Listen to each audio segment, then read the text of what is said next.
S T आरक्षणाचा मार्ग राज्य सरकारने त्वरित मार्गी लावावा, अन्यथा आंदोलन करणार, व्यंकट मोकले म्हणाले. सविस्तर बातमी अशी की डॉक्टर बाबासाहेब आंबेडकर यांनी दिलेल्या घटनेच्या आधारावरती धनगर समाज हा एस टीमध्ये यावा यासाठी गेली अनेक वर्ष धनगर समाज प्रयत्न करत असून महाराष्ट्र राज्याचे मुख्यमंत्री देवेंद्र फडणवीस यांनी भारतीय जनता पार्टीचे सरकार आल्यानंतर सर्वात प्रथम धनगर समाजाला एस टी प्रवर्गामध्ये आरक्षण देण्याची घोषणा केल्यानंतर देखील अद्याप धनगर समाजाला एस टी प्रवर्गामध्ये आरक्षण मिळाले नाही. तरी महाराष्ट्र राज्याचे मुख्यमंत्री देवेंद्र फडणवीस यांनी येत्या 16 तारखेला धनगर आरक्षणासंदर्भात निर्णय घेऊन केंद्र सरकारकडे अहवाल पाठवावा, अन्यथा मुंबई येथील आझाद मैदानावरती मोठ्या संख्येने धनगर समाज आंदोलन करेल असा इशारा धनगर समाजाचे नेते व्यंकट मोकले यांनी राज्य सरकारला दिला आहे. तसेच त्यांच्या निवासस्थानी धनगर समाजाची आढावा बैठक देखील पार पडली आहे.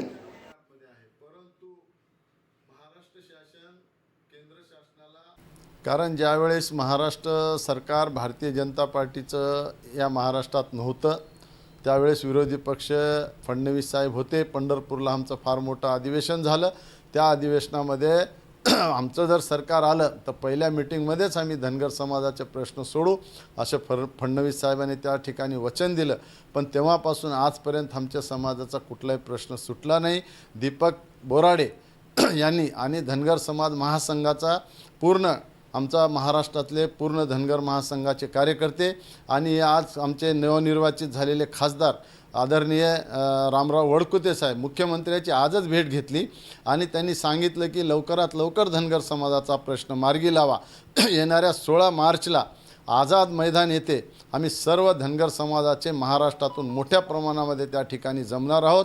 त्या मल्हारराव होळकरांची या ठिकाणी आमची जयंती आहे. त्या ठिकाणी जयंती साजरी करून आम्ही मोठ्या प्रमाणामध्ये त्या ठिकाणी आम्ही जे आहे ती कार्यक्रम करणार आहोत. आणि महाराष्ट्रातून नांदेड जिल्ह्यातून मुदखेड, अर्धापूर, भोकर, किनवट, माहूर, त्याच्यानंतर हदगाव, नांदेड जिल्ह्यातले देगलूर नांदेड शहरामधून बरेच कार्यकर्ते हे 16 तारखेला त्या ठिकाणी जमणार आहेत.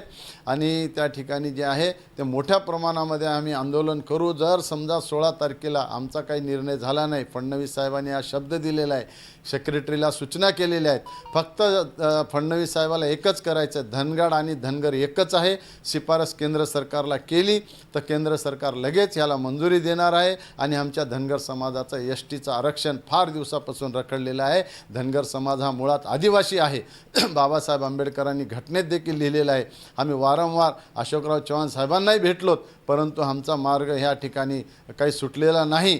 म्हणून आम्हाला हे आंदोलन ह्यांनी जर हा निर्णय 16 तारखेला घेतला नाही तर नांदेड जिल्ह्यामध्ये आम्ही रस्त्यावर उतरल्याशिवाय राहणार नाही.